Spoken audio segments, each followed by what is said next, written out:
Bilangan pasal 11 ayat 4 bagian B sampai dengan ayat 6. Siapakah yang akan memberi kita makan daging? Kita teringat kepada ikan yang kita makan di Mesir dengan tidak bayar apa-apa, kepada mentimun dan semangka, bawang prei, bawang merah dan bawang putih. Tetapi sekarang kita kurus kering, tidak ada sesuatu apapun kecuali mana ini saja yang kita lihat.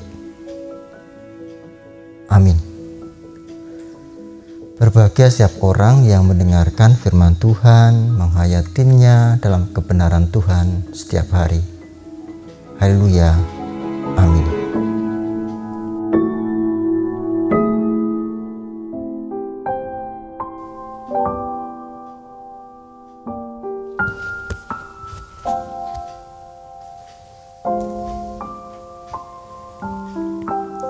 Salam Pamuji Rahayu.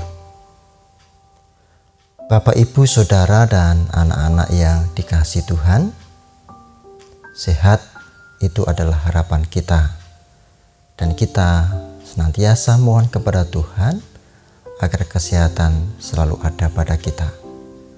Tetap semangat, keep spirit. Melakukan sesuatu yang sama terus-menerus itu membosankan. Meskipun awalnya asik-asik saja. Contoh, bagi orang pacaran, makan nasi kucing sepiring berdua itu mesra dan asik. Bisa suap-suapan sambil menggoda pasangannya. Namun bagaimana jika mereka sudah menikah, lalu saben hari makan nasi kucing sepiring berdua selama 10 tahun terus-menerus?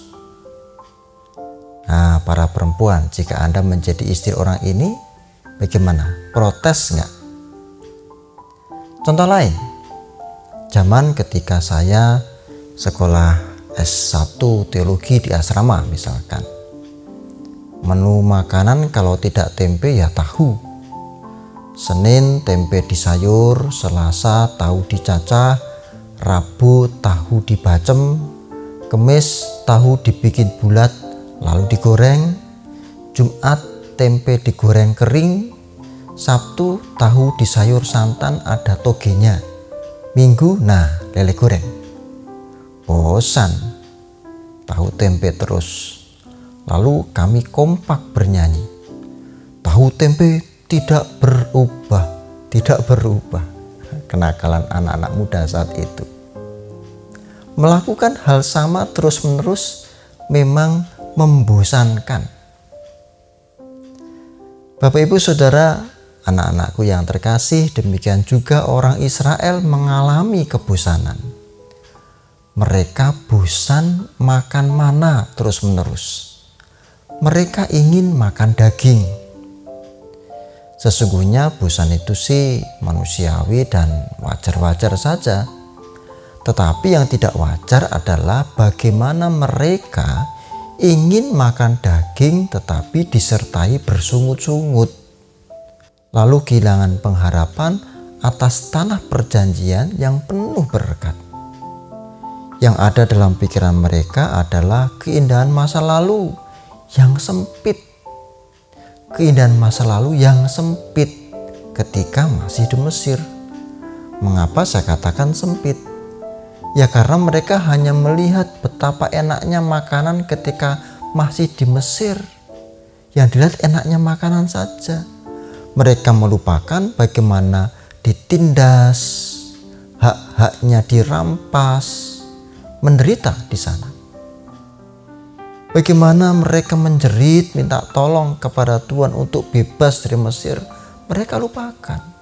Hanya karena keinginan makan daging. Mereka mendadak mengidolakan Mesir dan tidak menganggap mana sebagai roti surga pemberian Tuhan. Hal serupa juga bisa terjadi loh dalam kehidupan kita saat ini bagi yang suka bersungut-sungut. Utamanya ketika berada pada ujung keputusan dan pilihan dan ternyata ada beban yang begitu besar dan membosankan. Maka seolah masa lalu yang tidak dipilih itu, yang ditinggalkan itu lebih baik dari pilihan sekarang. Contoh, seandainya saya milih pekerjaan yang A dulu itu ya, pasti tidak semenderita ini ketika memilih pekerjaan B. Contoh lain, andaikan saja mantuku itu si C, bukan si D, pasti anakku lebih sejahtera. Dan lain sebagainya. Saudaraku, jika kita tidak hati-hati, kita hanya menjadi sekelompok orang Israel yang tidak puas akan pemberian Tuhan. Padahal bicara puas itu manusia nggak ada habisnya, saudara. Mari kita lanjutkan. Bangsa pilihan ini ya sesungguhnya lucu gitu ya. Ya ini komentar saya saja. Kok lucu, mengapa? Mereka bosan atas mana, tidak puas atas pemberian Tuhan, suatu bangsa hanya bisa menangis. Nats kita dinyatakan di sana mereka menangis. Goro-goro gak makan daging, saudara. Mereka berjumlah 600.000. Ayat 21 menyatakan demikian. Dan mereka hanya bisa menangis. Lucu kan? Tangisan mereka pun mempengaruhi Musa. Nah ini. Tangisan bangsa ini mempengaruhi Musa, lalu membuat Musa mengeluh pada Tuhan dan merasa tidak sanggup mengatasi masalah itu sendirian. Di ayat 10 sampai dengan 15. Semua itu bagaikan hukuman bagi Musa. Ia merasa lebih baik mati daripada harus menanggung beban yang sedemikian berat. Wah, ternyata seorang Musa pun bisa ikut bersungut-sungut. Hati-hati saudaraku, bersungut-sungut itu menular. Di ayat 4 bagian awal, diawali dari sekelompok orang rakus makanan tidak terima hanya makan mana terus-terusan. Lalu mempengaruhi bangsa Israel bahkan seluruhnya. Hingga sang nabi pun tak luput darinya. Ini membangkitkan murka Tuhan.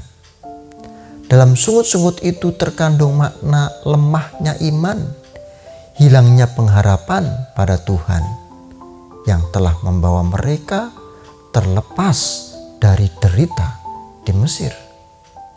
Maka tidak mengherankan jika akhirnya Musa pun ragu akan kuasa Tuhan. Benar saudara, Musa pun ragu akan kuasa Tuhan. Dan ini disaksikan di ayat 21 dan 22. Ketika Tuhan berjanji akan memberi mereka daging selama sebulan sampai muak. Saking jengkelnya ini Tuhan.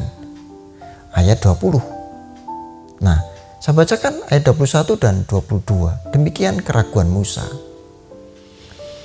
Bangsa yang ada bersama aku ini berjumlah 600.000 orang berjalan kaki. Namun engkau berfirman, daging akan kuberikan kepada mereka dan genap sebulan lamanya mereka akan memakannya. Dapatkah sekian banyak kambing domba dan lembu sapi disembelih bagi mereka, sehingga mereka mendapat cukup? Atau dapatkah ikan ditangkap segala ikan di laut bagi mereka, sehingga mereka mendapat cukup? Lihat saudaraku, ini adalah alasan mengapa sungut-sungut merupakan kesalahan yang bisa mengundang murka Tuhan. Sungut-sungut menunjukkan hilangnya iman dan pengharapan. Bahkan Musa pun seolah lupa betapa besar kuasa Tuhan. Bukankah sebelumnya mereka sudah mengalami banyak mukjizat?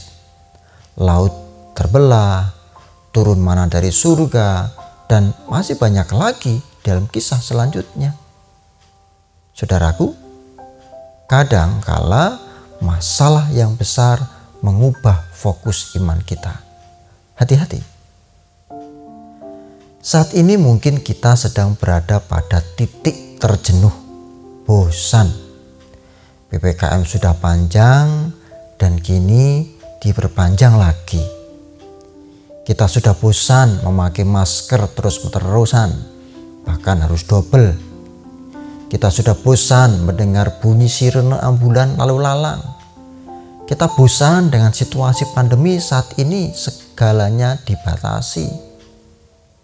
Ingat, bosan itu wajar dan boleh-boleh saja, manusiawi.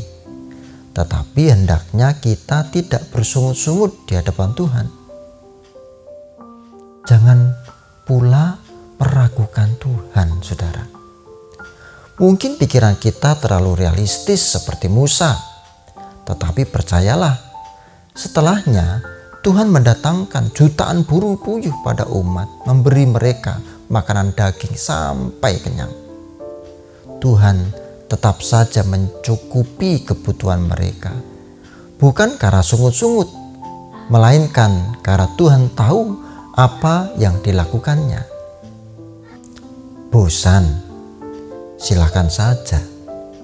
Bersungut-sungut? Jangan. Berdoalah, milikilah pengharapan. Burung puyuh itu akan segera datang. Sabar.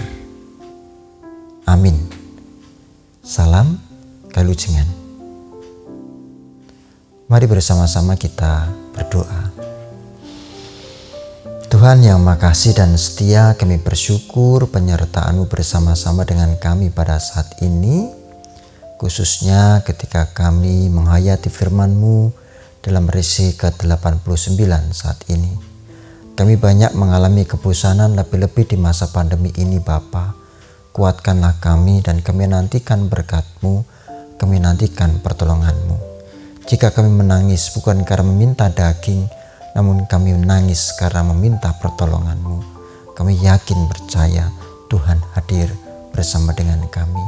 Berkati saudara-saudara kami yang sedang sakit, terpapar COVID-19 ataupun sakit yang lain, sakit stroke, patah tulang, ataupun yang lainnya. Kami mohon penyertaan-Mu.